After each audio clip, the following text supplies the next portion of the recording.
Hi, you're watching Get Loud About Your Life. I'm your host, Dorothy Guerra. Today's show is all about raising your vibration. Now, as a yoga teacher over the years, there are so many ways that we work to manifest abundance. There's meditation and channeling your thoughts to the universe. There's a whole way to chant. There's a whole way to work with crystals. Today, I want to show you something very special and very interesting, and it's creating a crystal grid. Now, working with crystals in itself is something I can do in a whole number of shows because there's so much to know about crystals. Which ones are for positive energy, which ones are for negative energy, which ones create abundance, which ones ground. There's so many things that I find fascinating about working with crystals. I personally love them because as I do chakra work as a yoga teacher, I use a lot of crystals, so I have my personal favorites. Today I have Sonia Tayo on the show, and she's going to talk a little bit about working with crystals, how to clean your crystals, but most importantly, I'm going to take you through a personal intention setting grid with crystals. So today I have Sonia Tayo on my show, and she is a registered biological holistic dental hygienist. Now, she is also a crystal practitioner, and she has developed a system where she uses crystals to clean teeth naturally. And I'll let her get into more of that with you. Without further ado, let's bring Sonia on and get right into learning about these crystals. Like I said, there's a lot to know about crystals, and we've got a short time frame to sort of share with the audience how to program crystals. Yes. Right, so why don't you tell the viewers about how you became a crystal practitioner and how that sort of came into your life? Okay. I've been working with crystals since I was a child. My parents actually both worked with crystals, and it was actually this specific crystal when I was 24. This is a green Gaia crystal. It's an obsidian, and the healing quality of this actually opens up and activates the channel to learn how to work and hear crystals. Right. So that's how it all started. I was gifted this crystal from my father, and I placed it on my heart in meditation, and then the channel just started to come through. So I can hear crystals, I can understand what they're used for, yeah.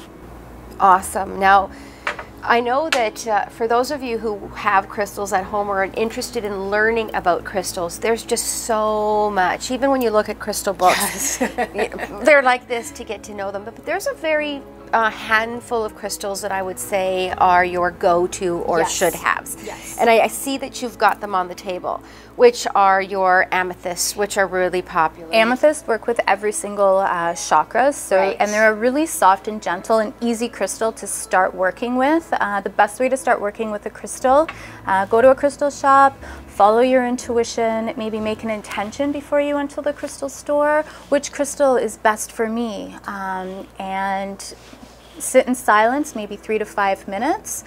In meditation, walk into your crystal store, but I highly recommend either a clear quartz or amethyst.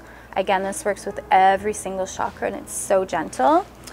We also have selenite. Selenite is an angelic. It works in the higher realms with angels. Rose quartz. Rose quartz works with the heart. It's the stone of self-love and love. Right, that's another popular. Yes. That's another popular yes. crystals. That love crystal when everybody's looking for love. Yes. Right? So today's show is about raising your vibration, and that's all about using crystals to set intentions to manifest abundance. Yes. Right? So we're going to show the audience, we're going to put my life out on this table so that you can learn how I use crystals to set my intentions and to sort of program to so that it's something you keep close, it's something you hang on to, and it's not so much the crystal. I think it's about the energy that we feel that when we say something to it, we're holding something that represents something that we want. Would Yes, you not agree? Absolutely. Each different crystal will vibrate at a different frequency, which will correspond to the energy frequency within us. So rose quartz vibrates at an energy frequency of love. So then that energy frequency will vibrate love within us. The selenite vibrates at a frequency of divine angels. So you'll feel that light, angelicness. Pyrite is an extremely protective and grounding stone.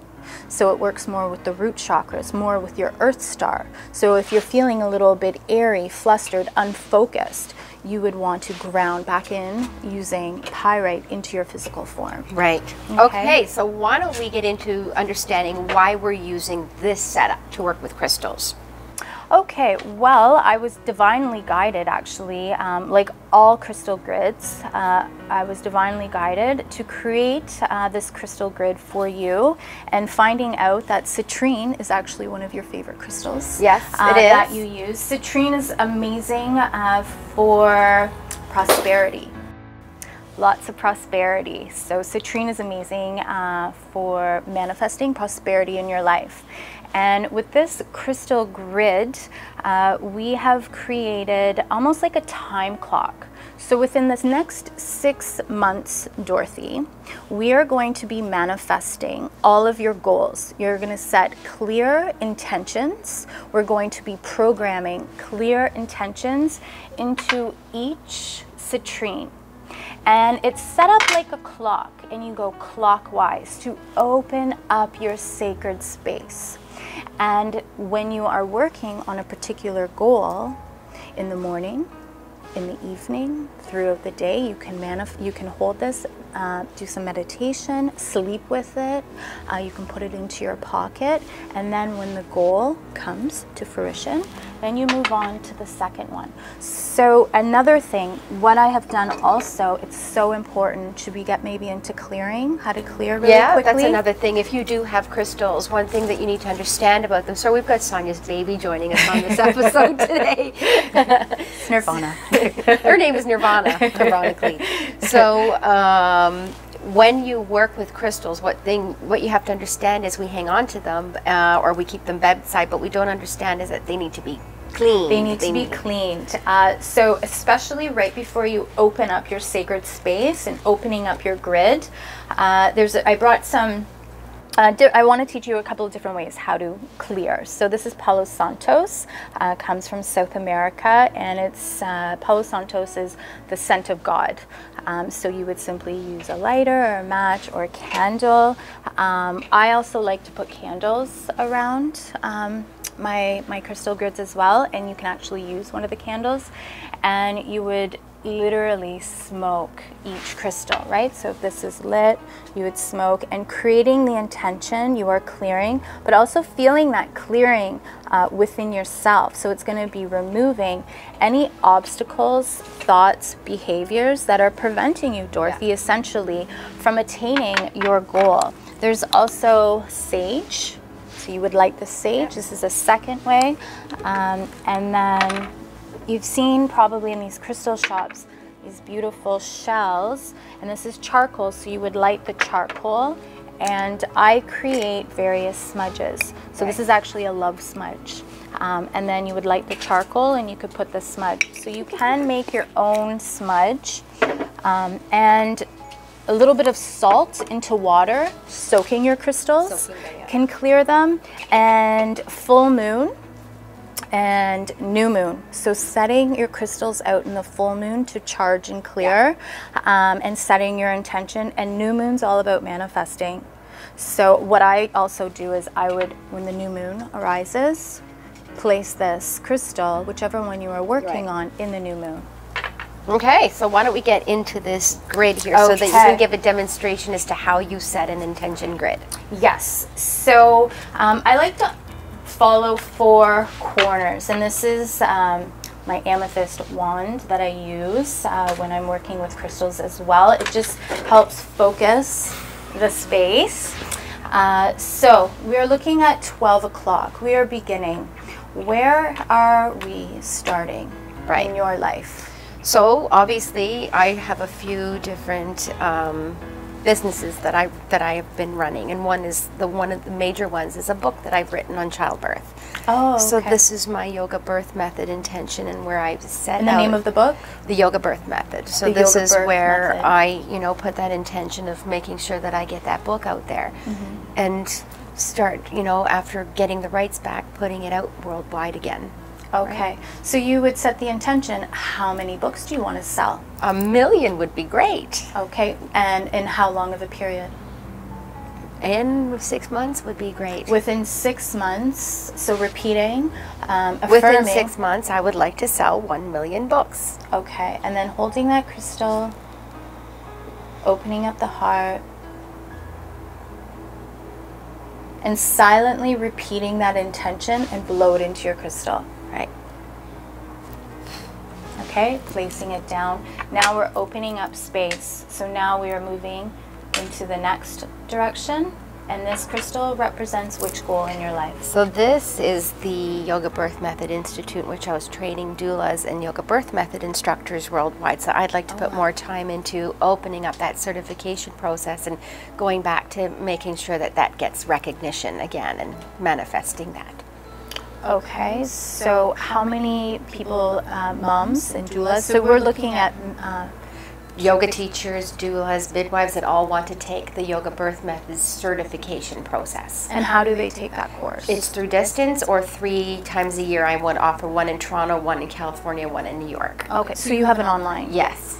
Okay, so how does the online course work? It's through distance where they get a package. Okay, Right. Okay, awesome. Okay, so setting that intention.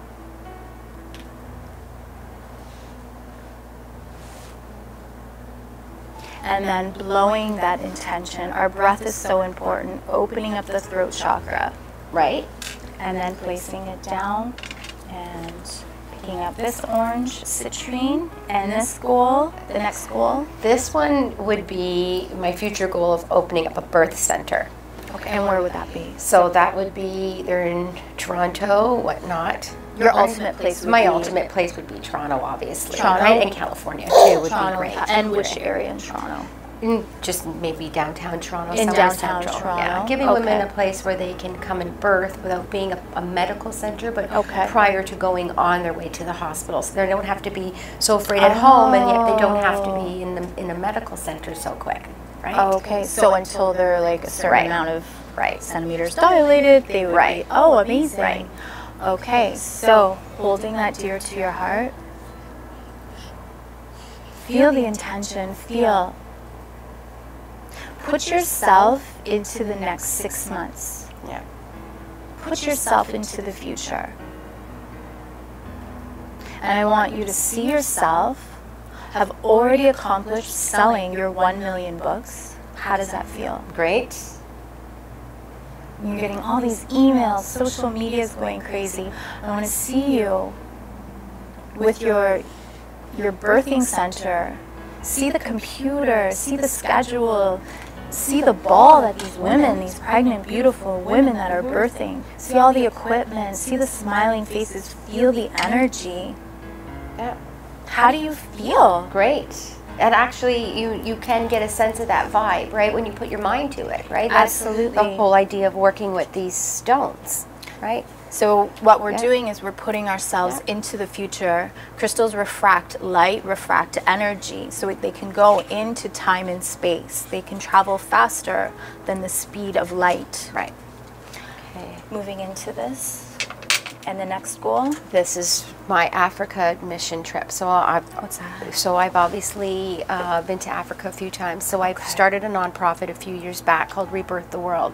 So other than everything that I've done, you know, being able to put this out on tag and reaching followers and, you know, supporting everything else that I do, the biggest passion of mine is helping the maternity rates in Kenya, Africa. So I partnered with a company that does birth kits, and I take them out to Africa and I distribute them out to the women in the village to help them have clean, safe birth practices. So I'm in the phase now of fundraising and making that happen again.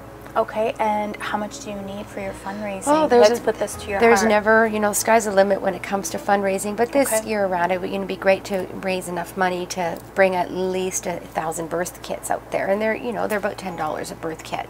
Okay, okay, so within 6 months, Within 6 months, well, sooner than that, because I'm Okay. headed out in November. November. Okay, so by October, set how much money, be very specific, and always allow for more abundance to Yeah. come in, but it's a baseline. Right.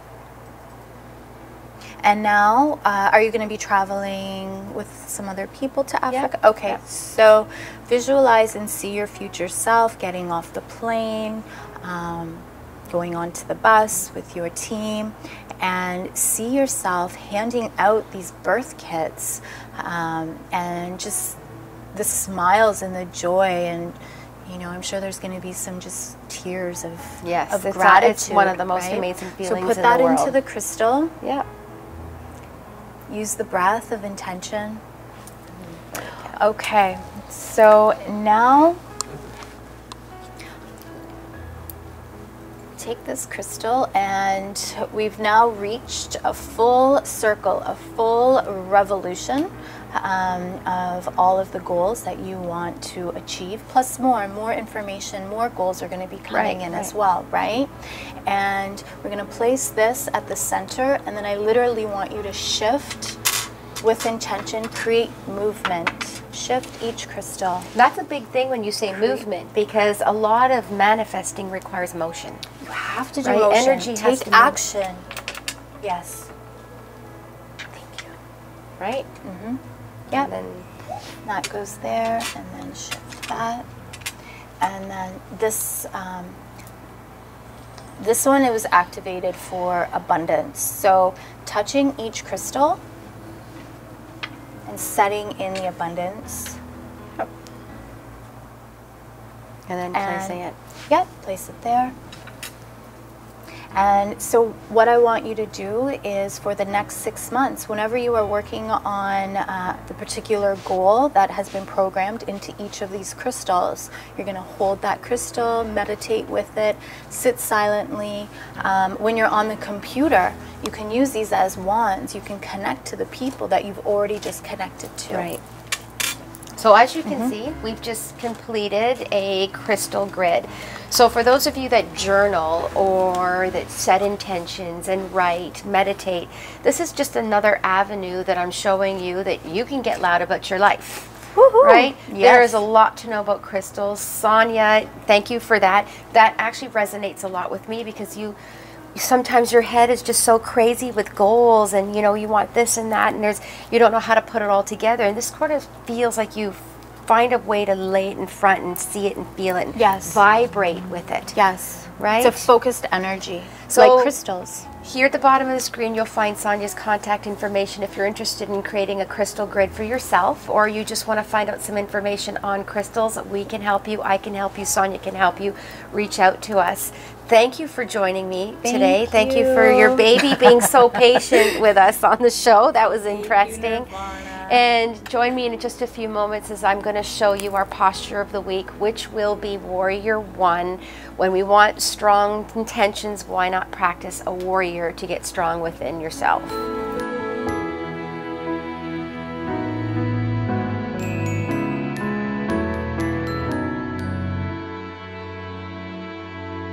So this week we're going to do posture Warrior 1, Virabhadrasana 1 in our yoga sequence. The reason I'm choosing Warrior 1 for this is because when you want to look at manifesting abundance or raising your vibration, you always have to attach motion to anything that you set an intention to, because nothing comes to you if you don't move with it.